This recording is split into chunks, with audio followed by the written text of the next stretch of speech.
Assalamualaikum warahmatullahi wabarakatuh. Perkenalkan, nama saya Muhammad Afif Noval Sidki dengan NIM 2121609007. Saya merupakan mahasiswa Universitas Islam Negeri Sultan Haji Muhammad Idris Samarinda, Fakultas Syariah, Program Studi Hukum Tata Negara semester 7. Adapun video ini dibuat untuk memenuhi tugas ujian tengah semester mata kuliah Hukum Internasional yang diampu oleh Ibu Dr. Haja Siti Aisyah SPD SHMMH.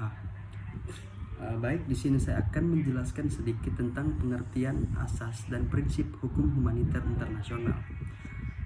Langsung saja, pengertian hukum humaniter internasional. Mungkin ada yang bertanya, apa itu hukum humaniter internasional? Nah, hukum humaniter internasional adalah terjemahan dari International Humanitarian Law. Hukum internasional, hukum humaniter internasional atau yang disingkat HHI ini juga dikenal dengan sebutan hukum perang. Menurut para ahli, hukum perang merupakan bagian paling tua dari hukum internasional. Nah, artinya hukum humaniter internasional atau hukum perang adalah cabang atau bagian dari hukum internasional. Nah, perbedaan istilah hukum humaniter internasional dan hukum perang hanya terletak pada penekanannya. Hukum humaniter internasional menekankan pada akibat yang ditimbulkan oleh peperangan terhadap kemanusiaan, perlindungan korban perang dari luka atau penderitaan yang berlebih, dan pencegahan kerusakan yang hebat dan meluas. Sedangkan hukum perang lebih menekankan pada segi yuridis dan peristiwa perang, dalam artian ruang lingkup berlakunya hukum ini saat terjadinya perang. Namun pada dasarnya penduduk sipil dalam hukum perang juga wajib untuk dilindungi. Menurut para ahli, menurut J.G. Stark, sesuai dengan perkembangan sejarahnya, sekarang lebih sering digunakan istilah hukum humaniter internasional. Berikut adalah pengertian terkait hukum humaniter internasional menurut para ahli. Yang pertama, menurut Mukhtar Kusumamaja, hukum humaniter internasional dibagi menjadi dua, yaitu yang pertama, jus ad bellum, yaitu hukum tentang perang yang mengatur bagaimana suatu negara dibenarkan untuk menggunakan kekerasan bersenjata. Yang kedua, jus in bello, yakni hukum yang berlaku dalam perang dan dibedakan menjadi ketentuan hukum yang mengatur cara berperang dilakukan. Selanjutnya, ketentuan hukum yang mengatur perlindungan orang yang menjadi korban sipil atau militer. Menurut para ahli selanjutnya, menurut Geza Herzeg, hukum humaniter internasional adalah bagian dari hukum internasional publik yang memberikan perlindungan kepada individu pada saat terjadinya konflik bersenjata. Sebagai bagian dari norma, hukum perang memberikan pertolongan kepada mereka yang terluka dan sakit. Menurut para ahli selanjutnya, menurut KGPH Haryo Matara, hukum humaniter internasional adalah hukum yang memiliki tujuan untuk memberikan perlindungan dan pertolongan kepada yang menderita atau menjadi korban pada saat perang, baik mereka yang secara aktif turut serta dalam permusuhan tersebut ataupun mereka yang tidak ikut serta dalam permusuhan tersebut.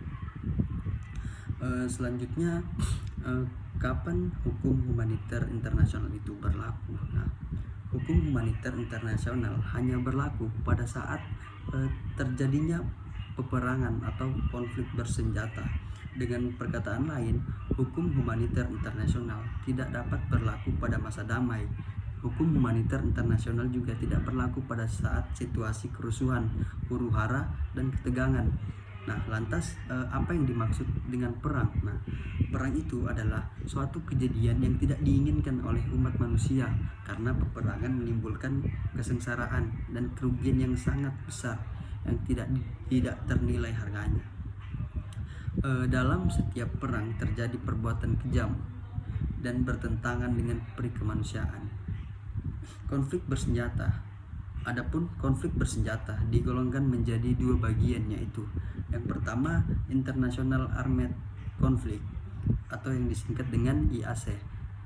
Konflik bersenjata bersifat internasional, yakni konflik yang terjadi antar negara. Nah, misalnya dua negara atau lebih bertikai satu sama lain. Contohnya pada saat Perang Dunia Pertama dan Kedua. Dan adapun non-international armed conflict ataupun yang disingkat dengan NIAC, yaitu konflik bersenjata tidak bersifat internasional, yaitu konflik yang terjadi di dalam wilayah negara. Contohnya pihak pemerintah Indonesia melawan pemberontakan gerakan Aceh Merdeka ataupun pemerintah Filipina melawan pemberontakan Front Pembebasan Islam Moro di Filipina. Nah, selanjutnya ketentuan hukum humaniter internasional yang berlaku dalam IAC dan NIAC tidak sama dengan dalam IAC. Yang berlaku adalah Konvensi Jenewa atau protokol tambahan, sedangkan yang berlaku dalam NIAC yaitu Konvensi Jenewa yang mengatur perlindungan terhadap korban perang atau protokol tambahan. Bahasan selanjutnya yaitu terkait asas-asas hukum humaniter internasional. Nah, asas-asas hukum humaniter internasional yaitu asas kepentingan militer, yakni pihak yang bersengketa dibenarkan menggunakan kekerasan untuk menundukkan lawannya demi tercapainya tujuan dan keberhasilan dalam berperang. Selanjutnya asas perikemanusiaan. Nah, yaitu pihak yang bersengketa diharuskan untuk memperhatikan perikemanusiaan, di mana mereka dilarang untuk menggunakan kekerasan yang dapat menimbulkan luka yang berlebih atau penderitaan yang tidak perlu. Nah, selanjutnya adapun asas kesatriaan. Nah, asas kesatriaan itu yaitu dalam perang kejujuran harus diutamakan, penggunaan alat-alat yang tidak terhormat, berbagai macam tipu muslihat dan cara yang bersifat khianat itu sangat tidak diperbolehkan dalam perang.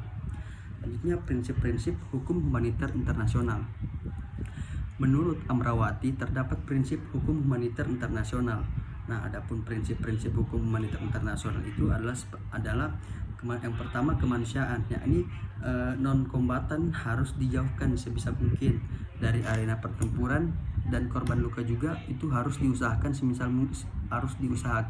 dievakuasi seminimal mungkin. Nah, selanjutnya ada itu kepentingan, yaitu yang dapat dijadikan sarana serangan dalam pertempuran adalah objek militer. Nah, selanjutnya proporsional, yaitu setiap serangan dalam operasi militer harus didahului dengan tindakan yang memastikan bahwa serangan tidak akan menyebabkan korban dan kerusakan yang sangat berlebihan.